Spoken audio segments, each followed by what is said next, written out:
Welcome to Plan 9 Crunch. I'm Doug Gibson, and we're here in Ogden, Utah, and we're talking to Jon Towlson, horror writer and director in Bridlington, England. Correct, John? Welcome here Well, today. that's right.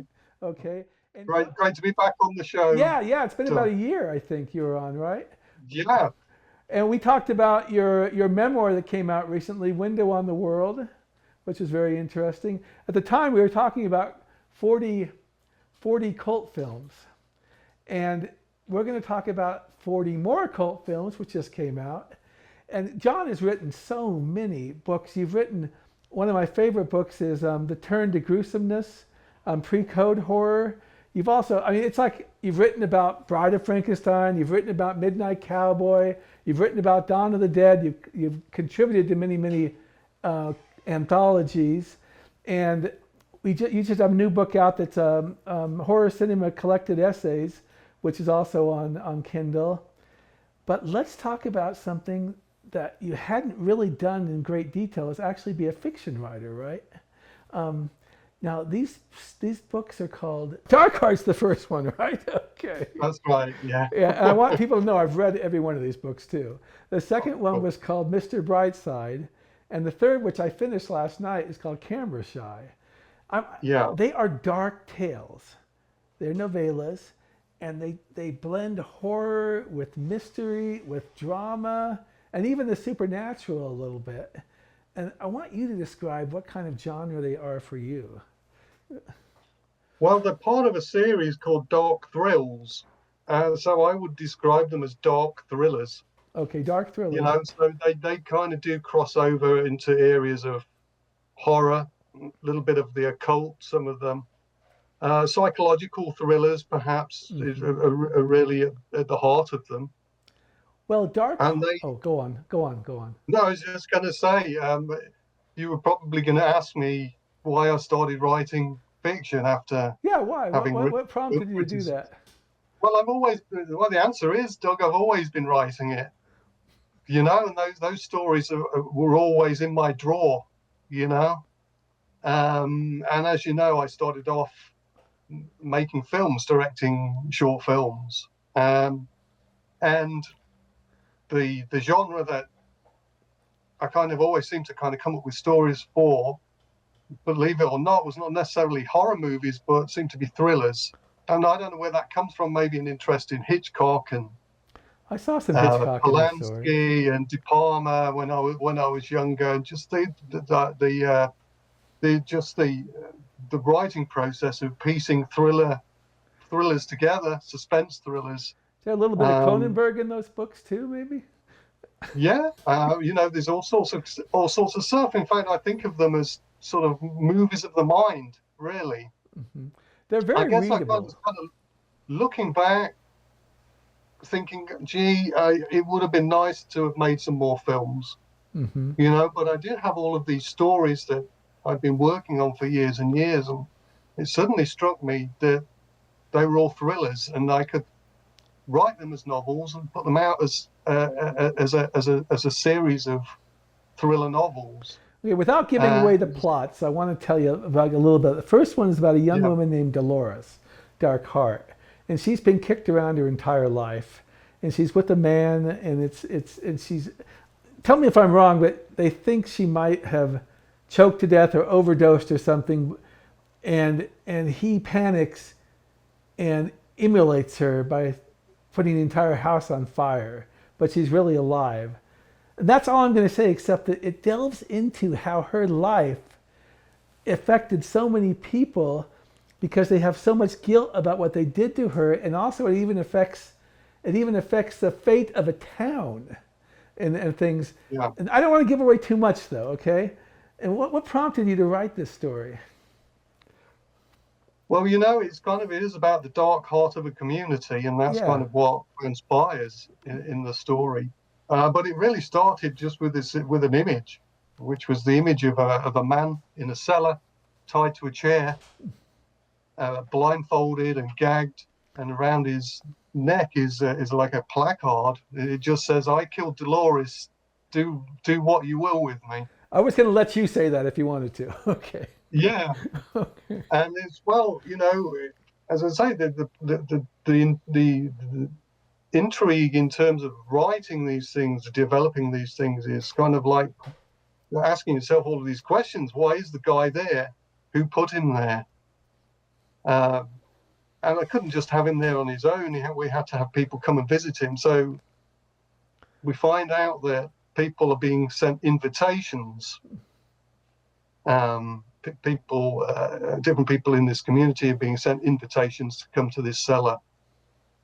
And gradually, the mystery of that is what kind of propels the story. And we find out that there are forces at work. What I like about this story quite a bit is you're introduced to characters and you really have no idea how sinister they are. And then you find out more about them as it goes on, some of the things they've done. And I don't know if you're going to agree with me, but when I was reading this book, I thought a little bit about Salem's Lot, actually. What Stephen King wrote a long time ago when he writes about the town in some of his... Yeah, I mean, in fact, Salem's Lot came into my mind quite a lot when I was writing it. Mm-hmm. But because, it's a kind of like a multi-character Mm-hmm. story, so you've got lots of different viewpoints, lots of different characters, lots of different perspectives. But the thing that ties it all together is this character of Dolores. And even though she's dead, she's kind of still there, almost literally as a ghost, or just a kind of a projection of these people's guilty conscience. Yeah, that's where the occult sort of comes in this story sometimes. Yeah, there's a kind of an ambiguity, yeah, I think. But really, it was. I just thought it was kind of like a poetic metaphor, really. That was. It's the first one. She was a projection of these people's guilty conscience. And then you find out the people she lived with, and you later learn that there's more to the story of the people she lived with. And then I don't want to give away too much again, but there's a strange sympathy between the antagonist and one of the characters in that book, even though that person holds control over the person. I'm trying to be very vague here. Yeah. It's very interesting. So that was the first one that came out, right? I believe. Well, Mr. Brightside came out first. Oh, I apologize. That's the second one I read. Yeah, and then Dark Heart. Okay, well, Mr. Brightside is about a young man who, prior in his life, has been abused. All right, but he's joined the lifestyle of many of these young teenagers who've been abused, and he has explosive rages, which quite is understandable based on his life, and he has, I don't want to use the term father, but adult figures. One is Mr. Brightside, and one is a man he lives with. In the connotation is he's his boy toy, essentially, all right? Is that correct? Mm. Yeah. That reminded me a little bit of Hana Karishi writings, particularly London Kills Me and things like that, although it's not the same, all right? Yeah, no, I think there is that kind of element there.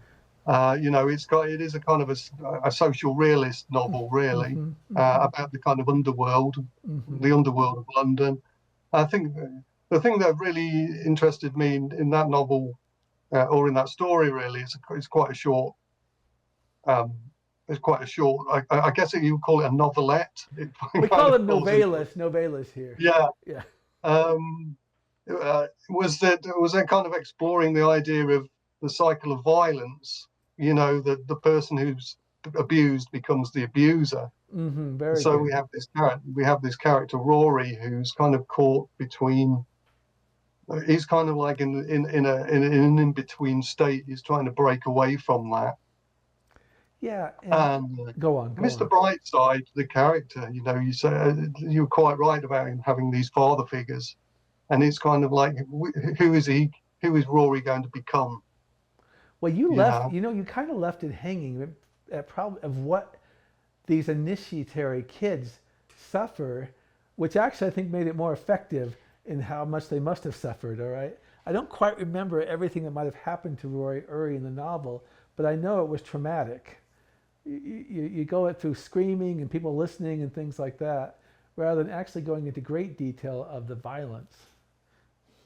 Yeah, no, I mean, I think it is a film about brutality, so I think there is violence in there, and it's quite quite nasty in that way. I think it was Oh, important yeah. not to shy away from that. But we gradually learn about exactly what's happened to Rory as the story goes along, and he sort of develops this relationship with this bartender that he meets called Brian. I was going to Who, ask you about Brian. yeah, Brian is sort of Rory several years ago. I'm trying to think. Maybe. exactly, and Yeah. that's exactly what I was Yeah. getting at. Hmm. Uh, and I think Rory kind of comes to that. It comes to a, a stage of understanding at the end of the story, which, and for me, he's able to sort of break away from that cycle because he develops this kind of sense of self-awareness. I'm not going to give anything away, but it does have a pretty intense ending. All right. The novela. That reminds me, we talked a year ago about a movie. Was it called Kids from the mid 80s? Yeah, And was that yeah. your bit I of mean, inspiration? not, I guess not consciously, not directly, but I Hmm. would say it certainly falls into that genre, if you will. Hmm. That kind of gritty, um, those kind of gritty tales about childhood and childhood abuse. Uh, You don't have that genre much in film anymore. You used to have Kids. You had that movie with Crispin Glover. I can't remember the title, where they're covering up a body that died or something. I can't remember the title of the movie though. Back in the late '90s, early '80s.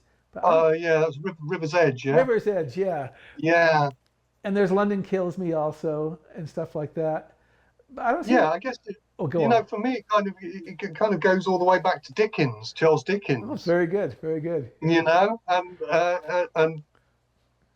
Mr. Brightside is. I'm pretty conscious about Oliver Twist in there. You know, Mr. Brightside's Fagin, That's good. That's a and good point.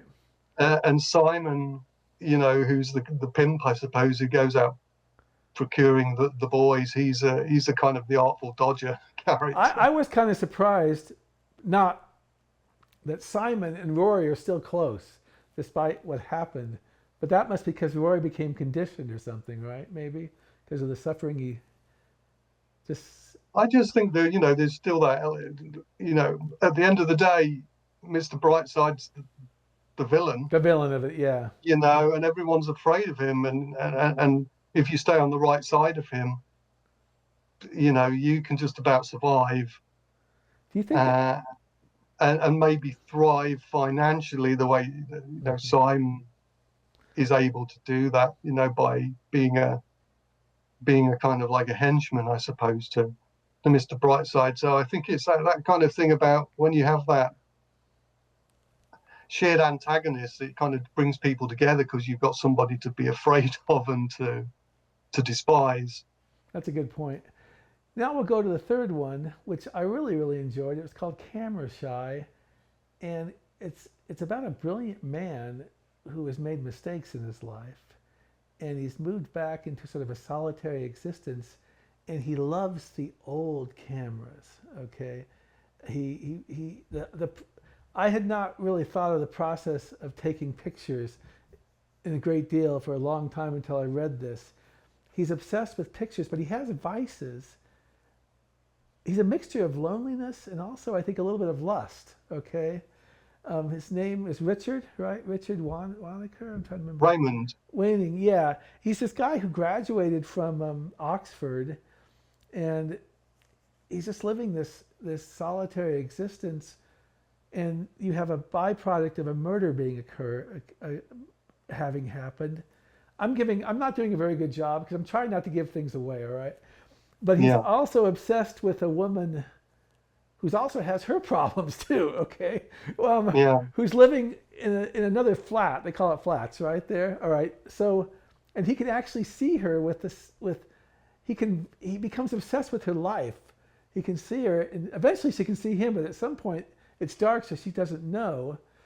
And this all plays around a policeman named Devlin. I like that character, by the way, who is trying to solve a murder that's just happened. of a girl in the council. They call them council flats or something. It happened around there, Mm, and yeah. and he's haunted by a previous murder he wasn't able to stop.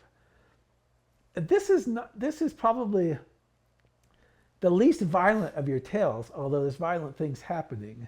I wish I could do a better job because this is probably the story I might have liked the best of all of them. All right, it reminded me a little Mm. bit of what's it called? In a weird way, Peeping Tom, a movie about 50, 60 years ago, of just the subject matter. It wasn't a Well, I wanted to write a story that kind of encompassed all of those, all the themes that comes from voyeurism. mm-hmm. So there's Peeping Tom, Rear Windows in there. Rear Window. Yeah, they Uh, mentioned it. there's, Yeah. there's, there's a Polish movie called a short film about love, which is about a guy who obsesses over a woman in the flat opposite. And there's a Georges Simenon story called The Affairs of Monsieur Ear. And so I really wanted to write something that was kind of like a pulp novel from the 1950s almost, that's about the theme of voyeurism and kind of playing with audiences' expectations, the readers' expectations. And I guess at the heart of the story, it's a story about prejudice. Yes. You Yes. know, we think we understand people, or we kind of like project things onto them, and it turns out that they're different to what we think they are. So Raymond, we start out thinking he's a creep, you know, but gradually it turns out that he's just a lonely man. And what I tried to do was just kind of make the reader kind of question their own prejudices about how they feel about this character, just the way that the character's kind of facing prejudices in his own life, because he, as you say, is a very educated man who's just uh, doesn't fit in. He's a kind of like an outcast in his environment in a small town, a small seaside town, very small-minded, um, and people just kind of look at him because he's with suspicion because he's different. Well, I like the part where he talks to. Is her name? What is her name again? Debbie. Debbie. Yeah, Debbie. He talks to Debbie about how he has this job where people come in. He takes their pictures. He sees them in so many different situations, but he never talks to them. Okay, so it's a story of loneliness this man has. And near the end, without giving anything away, near the end of the novella, he has a crazy idea that they're going to go off somewhere. All right. Even as I was reading that, I'm thinking this is never going to help.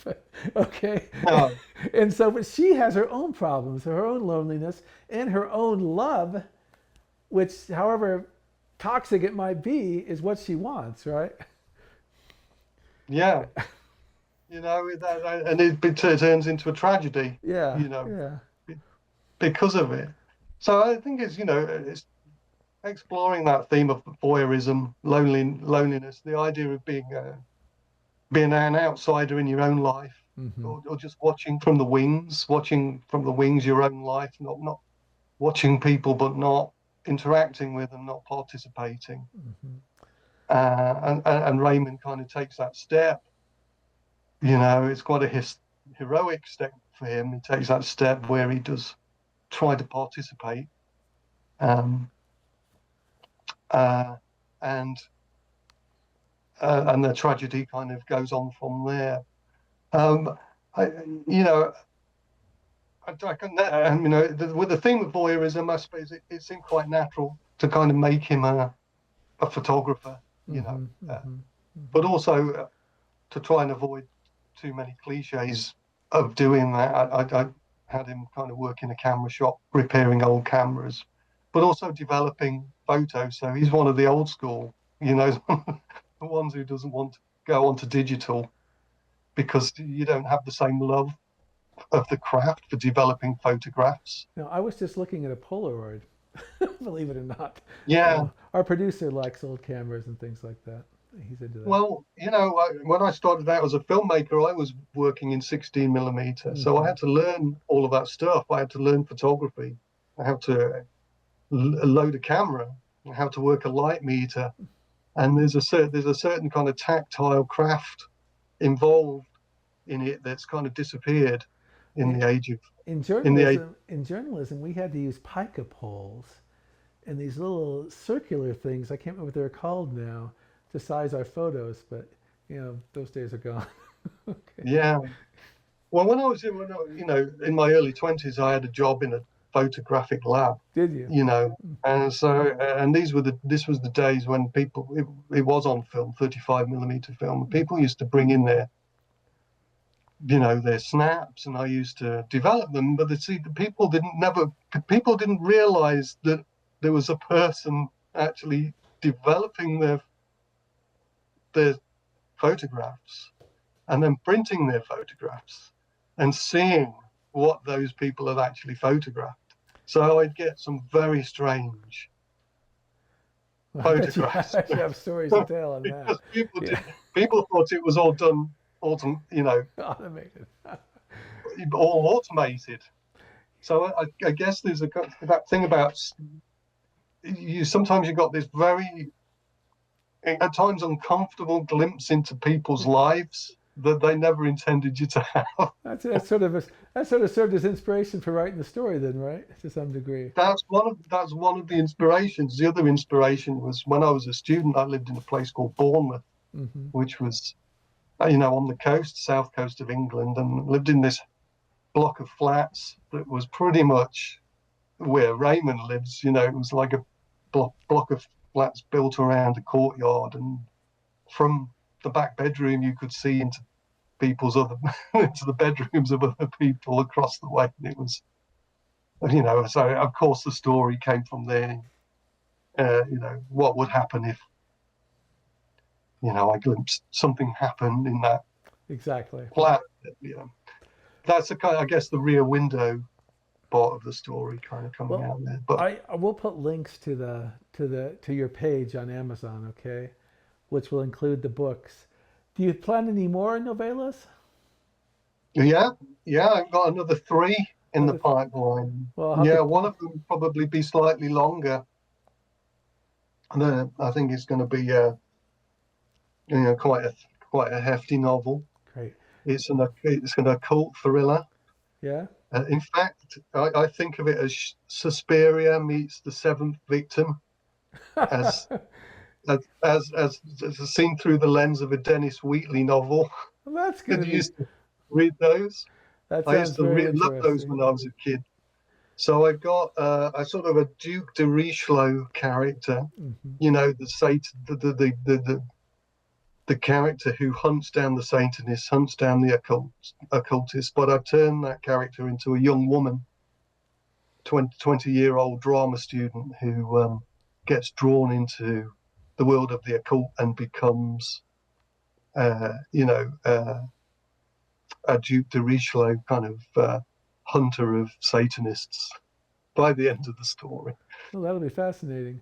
Hey, as I mentioned earlier, you did write 40 cult films about a year and a half ago, and you came out with 40 more cult films. Or maybe you said 40 more cult movies. I can't remember. Okay. Movies, yeah. Movies. Okay. I think Perry did the films. Okay. So let's talk about a few movies in 40 more cult movies that I found interesting. One was a 2015 version of Frankenstein set in Los Angeles that I'd never seen before, and I watched it because I found it on Amazon Prime. So if you have Prime, it's free, at least in the U.S. I don't know about there. It's probably on Tubi also, to be honest. But it didn't seem to make much of an impact other than in Rotten Tomatoes and some reviews. Tell us why you think, and I agree, this is a pretty faithful adaptation of Shelley's novel. This is a film by Bernard Rose, who did Candyman. Yeah. And it's a film that followed the movies that he made on digital. Back in the days when that was a cutting edge thing to do. He made Ivan's Ecstasy and SX Tape, I think. And then he made Frankenstein, and he kind of shot it on the streets, kind of low budget. uh, only a handful of actors, and he took the story and he set it in modern day. But by doing that, he was sort of more faithful in a way to the themes of the Mary Shelley novel than he would have been if he'd had to deal with all of the kind of paraphernalia of a period drama. Yeah, and he always, it's also from his perspective, which is quite interesting. Yeah, You're literally seeing the birth, quote unquote, of the monster at the beginning and everything. yeah, everything's from the perspectives of the monster. So the story starts. It's not Henry Frankenstein or Victor Frankenstein. It's the monster story. So this literally the film starts with his birth, and we see everything from his perspective. So he kind of talks about the world that we live in. Hmm. It's that world of Los Angeles after the Rodney King beatings and the LA riots. Yeah, and you were able. And it's the disparity of between the wealth and poverty, uh, and being an outsider if you're kind of you know you're on the streets, which the monster is. So it's kind of it's almost like a Candide story in a way, that we see the corruption of our modern world through the eyes of an innocent. It also reflects contemporary issues like police brutality Yeah, and what you talked about earlier in the sense of economic inequity and things like that, and probably also prejudice and racism too to some degree yeah, in the film. yeah. It was great So to there's a see. lot Oh, going on, I mean, it's a wonderful film, and what Bernard Rose has managed to do is kind of take a classic tale and use it as almost like a scrying mirror to kind of show, or a lens maybe is better term, to show the world around us today. So it's very, very, very a clever piece of filmmaking. it's quite and, gory. and, and quite a profound piece of Yeah, it filmmaking, I is. think. It's quite gory, but you don't notice the gore so much because you're watching the drama of the film. I think more or less. Yeah, there's a horrible scene. Well, the monster's very strong, Yeah. and it doesn't even realize how powerful he is. So when he gets angry, he can basically beat a person to pulp, you know. And again, he's a character that's been brutalized. Hmm. He's almost, I guess, this is something that carries over from the Shelley novel via the Boris Karloff portrayal, 1931 Frankenstein, is that what turns the creature into a violent creature is the fact that the creature's brutalized into it. The creature just wants to be loved. Just wants to be drawn into the bosom of the family or into the community and accepted, and to just to be a person like every other person, but is outcast and brutalized, and so eventually becomes a violent creature. It was interesting to see Tony Todd in the film also. Yeah, And played a yeah, I don't know if he was homeless or not, but he was blind. yeah. I guess he was the equivalent of the blind hermit in the Exactly. in That's the what I was early. thinking when I was Yeah, watching the film. Um, yeah. So because he doesn't see what the creature looks like, he just accepts the creature for who the creature is inside. You know. but see, sort of like he makes the mistake, totally understandable, of not understanding what the creature looks like when he tries to Yeah, have him interact with other people. I find it interesting. Carrie Ann Moss played a scientist in that film, yeah, and yeah. I mean, it's got a great cast, hasn't it? It's yeah, got Carrie Ann Moss in it. Danny Houston's in Danny it. Houston, yeah, As you say, Tony Todd. Tony Todd. Yeah. We'll have to review that on our blog because it's worth reviewing. But until you wrote about that in the book, I'd never heard of it before. I don't know if it's my Well, fault. I think you may have read the interview that I did with um, Bernard Rose. You know, when I was writing the Candyman book, Mm-hmm. I interviewed Bernard Rose, quite a lengthy interview, and I was asking him about the problems that he'd faced in his career. You know, be with basically, you know, shooting movies very, very cheaply on digital, and how it really upset the studios, because the studios really just wanted to use movies to, you know, create massive overheads, you know, being conglomerates, you know, so you get all of these Marvel movies and superhero movies that with these massive inflated budgets. Um, uh, Along comes Bernard Rose with his little movies, and he kind of scares the studios at the time that he started doing it, because it made everybody question why movies had to cost so much money to make when you could make Exactly. a movie so cheaply, and it still, you know, have everything that an audience wanted from a film. But you know, the problem is distribution. The you know, the Hollywood studios, the majors, the conglomerates, they don't want to give the independents distribution, Mm-hmm. because they don't want the competition for their own product. So the trouble is that Bernard Rose can go out there and make these little films, but they're not going to get distribution. Talking about low budget, another movie you write about, which I've loved for a long time, is Basket Case with Frank Yeah, Henenlotter. And what I loved is, to me, just as much as the actual story and even the monster, what I loved were the settings in the 42nd Street type hotel and things settings. I don't know if those were filmed there or filmed in the studio, but he captured that kind of essence really well. A kind of a sleazy survivor people who live out there, you know, and the makeshift, the really low budget motels and things like that. You interviewed Henenlotter for the book, right? Because I uh, read it. yeah. I mean, I mean, again, he was working at a very extremely low budget. I think it was something like thirty-five Yeah, that's thousand what I read. dollars. You know, and then, you know, so a lot of it was kind of shot on location in actual hotels. He might have had a small studio for some of the scenes. I can't remember now. But I think what's interesting about Basket Case is that, you know, it was kind of made at a time just as Manhattan was changing. You know, Mm-hmm. 42nd Street was starting to change. It was starting to get cleaned up. Mm-hmm. Mm-hmm. You know, so it's almost like um, what? How can we Is it describe an it? It's homage almost to an like earlier era, maybe? a blast from the past, Yeah.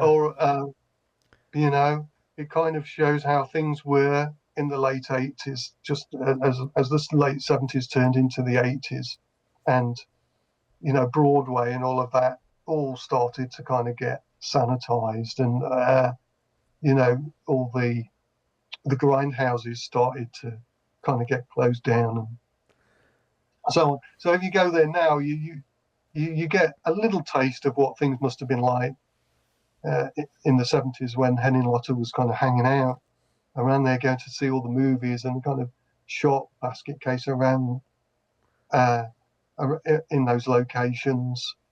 So yeah, it's a wonderful time capsule, I think, of a glory time of grindhouse He seemed kind movie of hard on making. his own film in some of the interviews, didn't he? I kind of liked it quite a bit.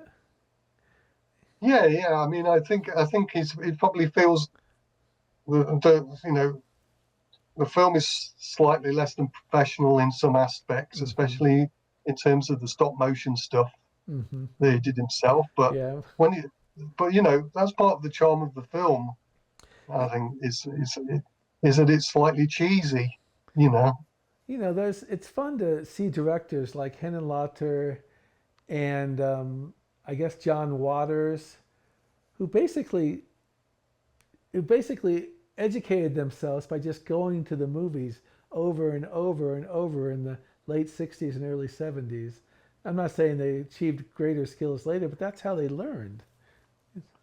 Absolutely, and they're kind of following in a tradition, really. That tradition of the midnight movie, Hmm. the late 60s, the sort of grindhouse, drive-in type movies that they grew up on, and they just kind of like fell in line, really, and started making those kind of movies. I like the reason I like yeah the reason I like Milligan is because it shows that era, particularly Fleshpot on 42nd Street. Yeah, It's just like you said, it's a time capsule, isn't it? Things like yeah. that. I mean, kind of Milligan takes it to a whole different level, really, doesn't it?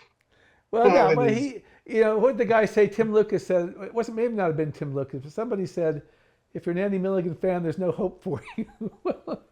I am an Andy Milligan fan, okay, but I still have some hope. yeah. I mean, the thing I always loved about Milligan is, having been a filmmaker myself, but is the first thing you learn when you start shooting on 16 millimeter is that you have a camera and you have a recorder, and they're two separate things. And Yeah.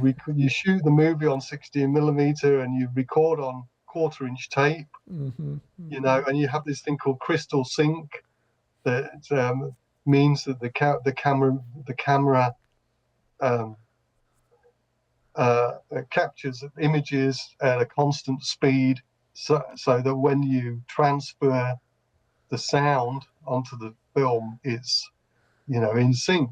Milligan didn't do that. He had a camera re- recorded the sound onto like a magnetic stripe Hmm. down the side of the film.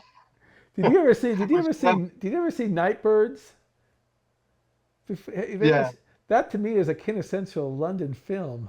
At least to me, if who's never been to England, I really enjoyed it that he made. I think it is a quintessential. It's one of those. It's almost like a film about the swinging '60s. Yeah, You know, I think the BFI, British Film Institute, may have put that the film flip out. side. The flip side put it out. Yeah, The flip side, yeah, the yeah. flip side guys, yeah, they did that because it's it's a wonderful sort of time capsule. Okay, you talked about how studios try to take as much for themselves, and in your thing about the Black Cat, which is also in 40 More Cult Films, which is a Universal with Boris Karloff and Bela Lugosi. You talk about how Universal was facing a problem because they didn't own any theaters, and they were trying to take advantage of some relaxation that allowed the major studios to have more control. And so they made lower budget films to pair with their bigger budget films. But The Black Cat is obviously a classic. And I'm getting to a question here, I promise you.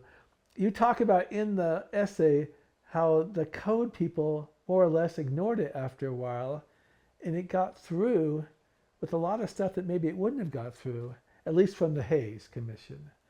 Um, Yeah, I mean that's the big sort of paradox, really, because the Black Cat was being made at a time when they were really looking to reaffirm the production code and just really tighten it up. So it's kind of which happened in the second half of 1934, exactly in the same time that the Black Cat was being made. So you would have thought that the Black Cat, all films, would yeah, have been looked at very closely under close scrutiny, but it wasn't. And it's that's the big mystery. Why wasn't it? I imagine actually that probably in a wider kind of historical context that the Production Code Administration had a lot of the things that they were more worried about than individual films. They were worried because the Catholic Church was telling people to boycott movies. hmm They had real big political problems on their hands that they had to handle, and I think that they just dropped the ball with the Black Cat because they were too busy worrying about the jobs, worrying about the industry in general, and this movie was just a low budget Universal production that was going to be just go straight out into double bills, in smaller theaters. It wasn't as big. It wasn't a prestige production like The Bride hmm of Frankenstein, which was kind of being made at the same time. which suffered a lot more scrutiny. Yeah, it did And I quite a think, bit more. Breen himself probably took it upon himself to, go to bat against Universal and James Whale with The Bride of Frankenstein. So I think The Bride of Frankenstein bore the brunt of any scrutiny that the the PCA was able to give a movie at that time, and the little movie, you know, just kind of snuck under the radar. I think that's possibly what happened. So I just think that the PCA was very, they had a lot of stuff on them going on politically outside of their job of classifying movies, so, and any movie that they were going to be seen to be being tough on was going to be the big budget Universal horror movie of the time, Bride of Frankenstein. And of course, the original Frankenstein caused a lot of controversy. So immediately, ears would prick up when Bride of Frankenstein was being made. Well, what interested me also from the essay was they're talking about the Black Cat, which I consider to be a classic film, and I think you do too. But I thought it was a major film back then. I didn't realize that it was probably geared to go with something else, only being an hour, I guess, perhaps. Yeah, yeah, and the pairing up of Lugosi and Karloff, which was kind of, it was almost a harbinger of things to come when you kind of pair them both up with Abbott and Costello. It's kind of like there was always that feeling in the 30s, how long is this horror cycle going to go on before the audience loses interest? And there's maybe a feeling of diminishing returns. So, how do we keep the audience interested? Okay, let's pair Karloff and Lugosi. Well, you also have Abbott and Costello Go to Mars in your book, right? Yeah, that's right. Yeah. Explain the reason for that inclusion. Well, Abbott and Costello just made a lot of films that I think you could call them cult. Mm-hmm. Especially the ones that are kind of like genre bending movies. Mm-hmm. Mm-hmm. And they bent so many genres in their films.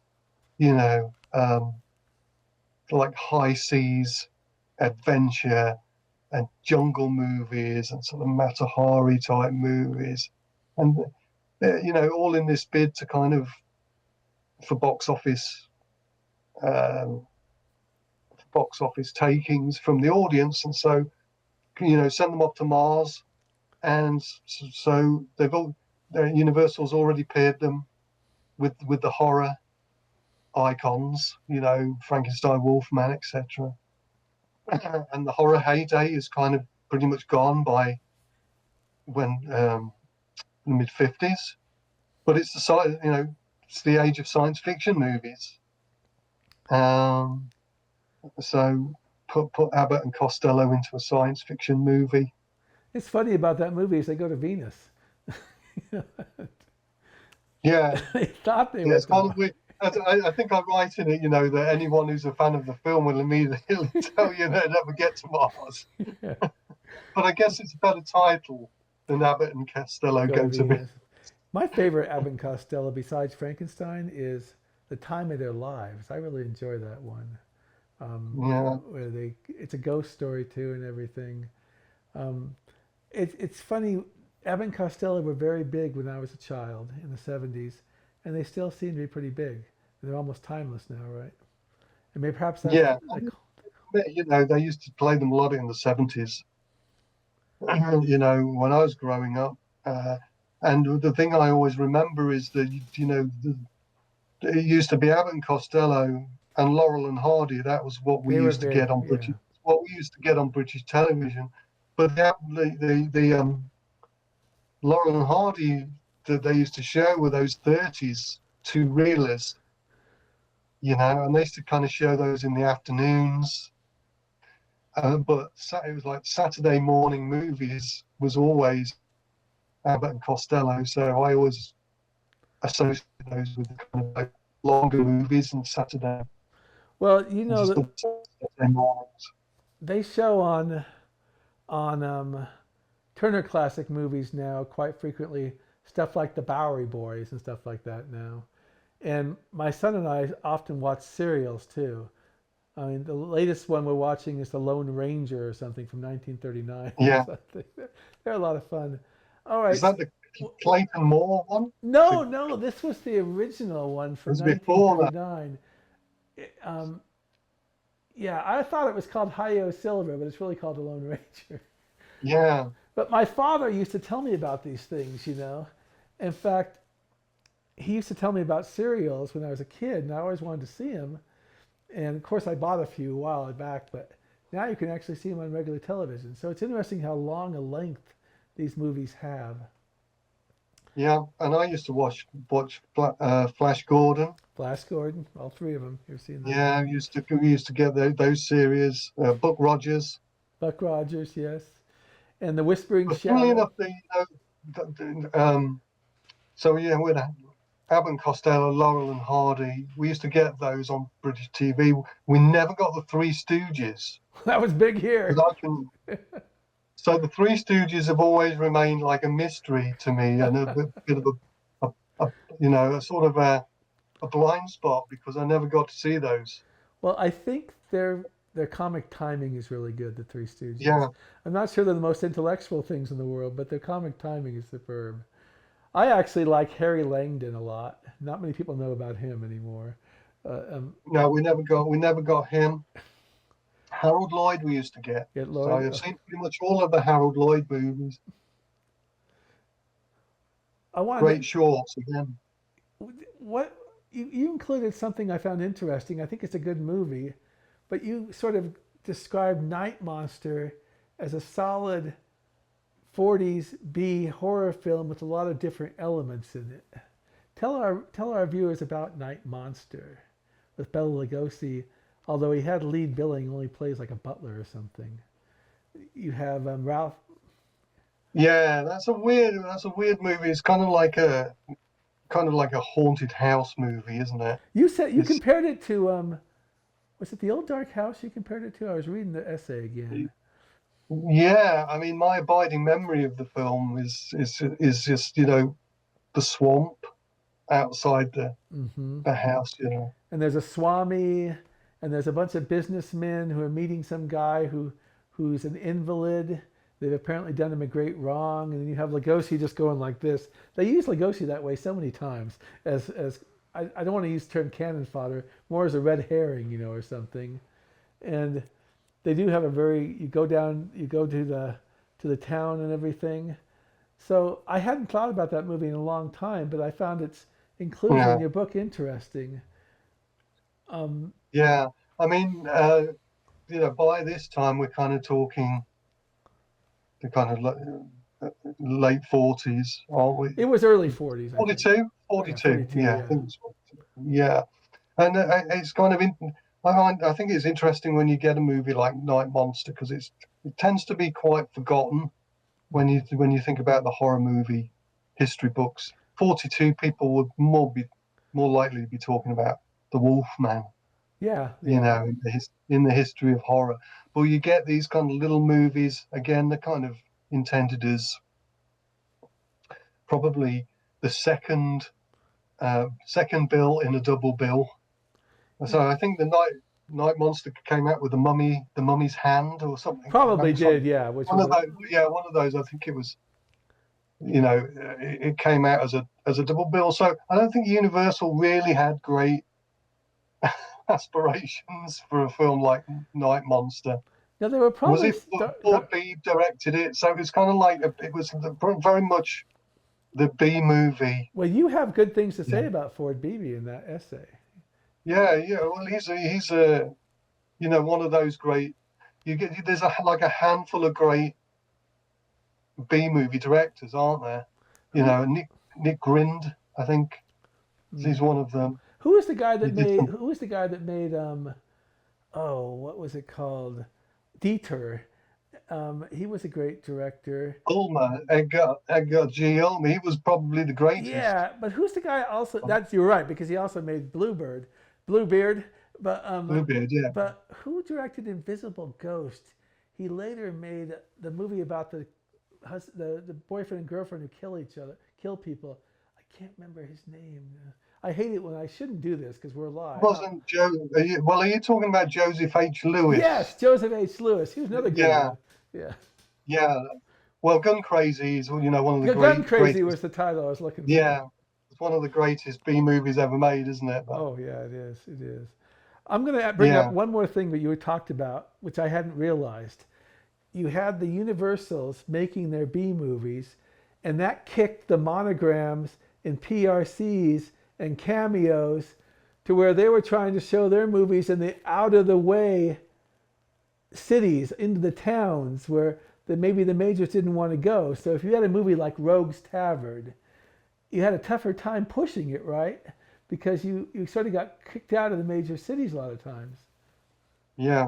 Well, when writing about Night Monster, you know, as a historian, one of the most interesting things for me was not necessarily the film itself, which is a very generic Mm-hmm. kind of movie, but it was actually the way that it was exhibited and promoted by these small cinema owners, um, and some of the promotional techniques that they used, um, which were absolutely ingenious, They were. They were. and it showed extraordinary sort of showmanship. So I think that's, again, maybe a part of sort of film history that's not examined really closely enough. Is, That would be as you good say, because if yeah, you kind of say these when movies go into these small towns and so on, and they're really fighting for screens because there's a lot of competition. well, Uh, I believe so the cinema owners are really in competition with each other. So they really how do we get people to see our movies? So some of the stunts, the kind of publicity kind of stunts that they pull are absolutely fascinating. I read a book one time where Monogram had everything mapped out to make a $2,000 profit on every film. That's not a lot of money, but they had it all mapped out, everything. And Producers Releasing Corporation would actually charge a blanket $25, $50 fee, not ask for a percentage. You're right. It'd be an interesting book to find out how these small companies made their money and Yeah. things like that. Well, we've talked a lot today. Is there anything you want to mention about any of the books we talked about that maybe is worth, something we might have missed? Oh, I think there's lots that we've missed. Well, we'd that have to we've be on here probably 2 or 3 hours probably for it. Well, Doug, the main reason why I did 40 more cult movies was because of you, Oh, because of thank your you. review. Thank you. Well, we're riding Your on. review of the first book, you said, "Well, I hope he does 40 more cult movies." And when you at the time, I thought, "Oh my God, Doug, you don't realize how much work goes into Well, you better beware. compiling another I might 40." do a review and ask for another one. I hope he does a whole series of these movies. Okay, well, you're probably going to have to wait a little bit, little bit longer for the third book. Okay. Do Um, you have any other genre topics coming up in writing for you right now?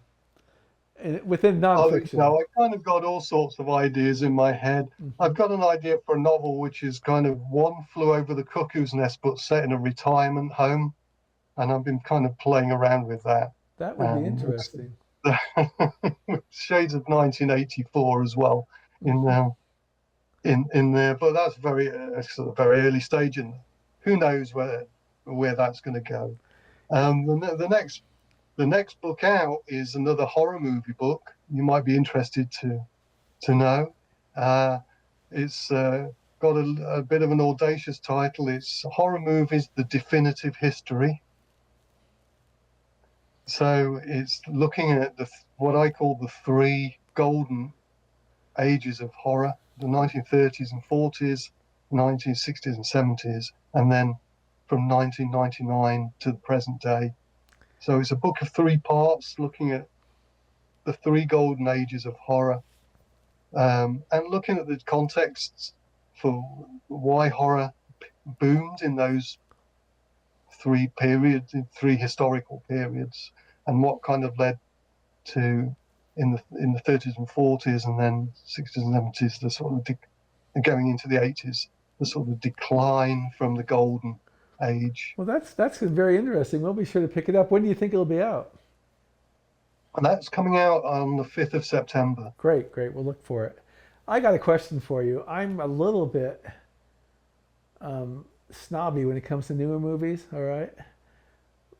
Yeah. But I loved Sinners. Did you see that? You know what? It's on my wish list. And because I'm tight, I'm waiting for it to become free. Well, I have what you call HBO Max. That's how I got to watch it.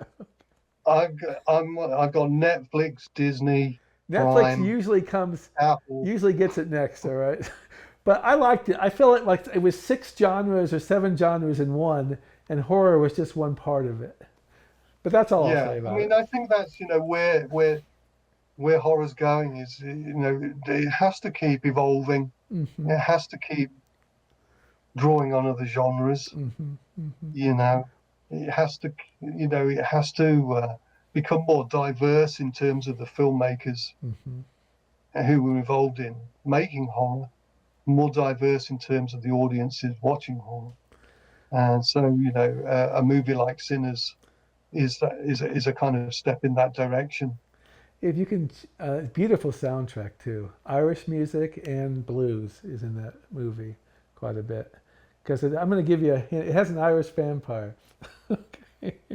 I think I'm going to have to hit that button and, and pay a little bit to watch that movie. Yeah, it's a really good film.